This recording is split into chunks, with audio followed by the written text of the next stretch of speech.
ওকে, আমাদের কাছে আজিহামার থেকে এই পার্সেলটা আসছে।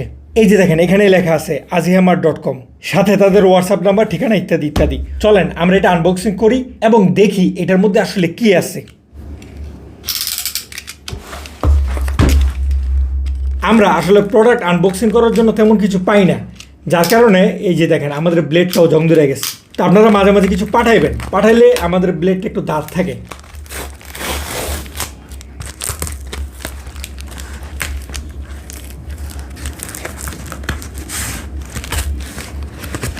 ওকে, এটা আসলে কি জিনিস, দাঁড়ান পুরোটা আনবক্স করে দেখি।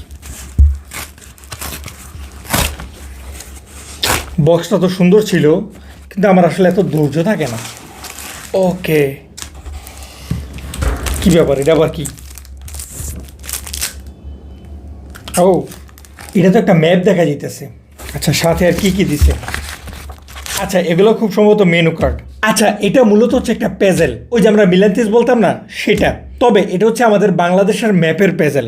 এখানে অলরেডি একটা এলোমেলো হয়ে গেছে, এই কারণে ভিতর থেকে আওয়াজ হইতেছিলাম, ভাবলাম কি নাকি, এবং একটা সম্পূর্ণ ঠিক আছে, এটা আমাকে কষ্ট করে মিলাইতে হবে। তবে এই বিষয়টা কিন্তু খুবই ইন্টারেস্টিং। আচ্ছা, এখানে যে বিষয়টা, এটা হচ্ছে বাংলা পেজেল আর এটা হচ্ছে ইংলিশ পেজেল। চলেন বাংলা পেজেলটা যেহেতু ঠিক আছে, এটা আমরা না খুলি, আমরা ইংরেজি পেজেলটা একটু মিলানোর চেষ্টা করি। এটা একটু বাজে দেখা যেতেছে, ফালাই দিই। সাধারণত এটা প্রাথমিকভাবে মিলানো বেশ কঠিন হয়ে যাবে, আর সেজন্য কিন্তু তারা আমাদেরকে এই মেনুটা দিয়ে দিছে। আমরা চাইলে এটা দেখে দেখে তারপরে মিলাইতে পারবো। ওকে, কোয়ালিটি বেশ ভালো, বোর্ডটা অনেক হার্ড, একদম একদম শক্তপোক্ত একটা মেলামেন্ট বলতে পারেন। খুবই হার্ড, এটা অনেক শক্ত, সহজে বাঁকা করা যায় না, তবে জোরাজোরি করা যাবে না। ওকে, ম্যাপটা আমাদেরকে সামনে রাখতে হবে, কারণ আমি নিজেও জানি না কোন জেলা আসলে কোথায়। একদম এই কর্নারে আসা হচ্ছে পঞ্চগড়। এখন আমাদেরকে পঞ্চগড় খুঁজে বের করা লাগবে। পাইছি মনে হইতেছে। তারপরে আসা হচ্ছে ঠাকুরগাঁও।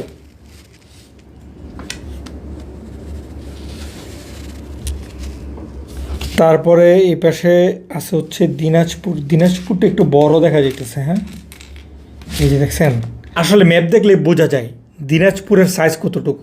এটা আসলে বাচ্চাদের জন্য ধরা হয়, কিন্তু আমার কাছে মনে হইতেছে এটা আসলে আমার নিজেরও প্রয়োজন। আমি কিন্তু টুকটাক ব্লগ করি, চেষ্টা করি নতুন নতুন জেলায় যেতে। এখন কোন জেলা কোন দিকে এটি তো আমার জানা নাই, আমি শুধু জানি কক্সবাজার ওই দিকে। আমি কয়েকদিন আগে সুনামগঞ্জ থেকে ঘুরে আসছি, আমি জানি না সুনামগঞ্জ কোন দিকে। সুতরাং এই ম্যাপটা মনে হইতেছে বাচ্চাদের যতটুকু কাজে আসবে তার থেকে আমাদের বড়দের বেশি কাজে আসবে। তারপরে আছে হচ্ছে নীলফামারী। এই যে দেখেন, আসলে কোন জেলা কোথায়, কোন জেলার সাথে কোন জেলা, এই জিনিসটা বোঝা যাবে শুধুমাত্র এই ম্যাপটার মাধ্যমে। এবং আপনার বাচ্চা যদি রেগুলার এগুলো মিলাইতে থাকে, তাহলে কিন্তু মোটামুটি তার প্রত্যেকটা জেলার নাম জানা হয়ে যাবে, সাথে সাথে সে বলতেও পারবে কোন জেলা আসলে কোথায়। যাই হোক, এভাবে কথা বলে বলে মিলাইতে গেলে আমার অনেক সময় লাগবে। প্রথমে চলেন আমরা এটা মিলাই নিই।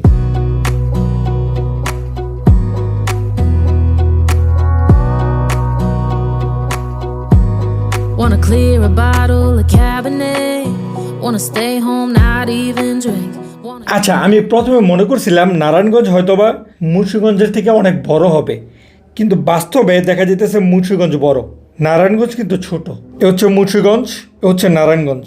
ওকে, আমরা প্রথমে নারায়ণগঞ্জটাকে একটু বসাই নেই, একদম লাস্টে আমরা বসাবো হচ্ছে মুন্সিগঞ্জ, আমাদের মুন্সিগঞ্জ। আপনি আসলে কোথা থেকে দেখতেছেন আমাদেরকে কিন্তু কমেন্ট করে জানাই দিয়েন। ওকে, এ হচ্ছে ফাইনালি আমরা আমাদের ইংলিশ পেজেল কমপ্লিট করে ফেললাম, মোটামুটি ভালোই সময় লাগছে। এখন এখান থেকে দেখেন কত কিছু শেখা যাইতেছে। বাংলাদেশের বিভাগ কয়টা, কোন বিভাগে কয়টা করে জেলা আছে, প্রত্যেকটা জেলার সাইজ কেমন, কোন জেলা আসলে কোন কোনায় পড়ছে, সবকিছু এখানে বিস্তারিত দেখা যায়।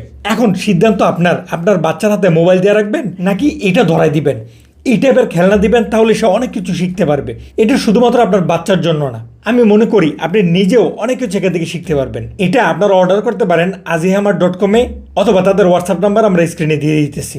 আপনি চাইলে বাংলাটাও নিতে পারেন অথবা ইংলিশটাও নিতে পারেন।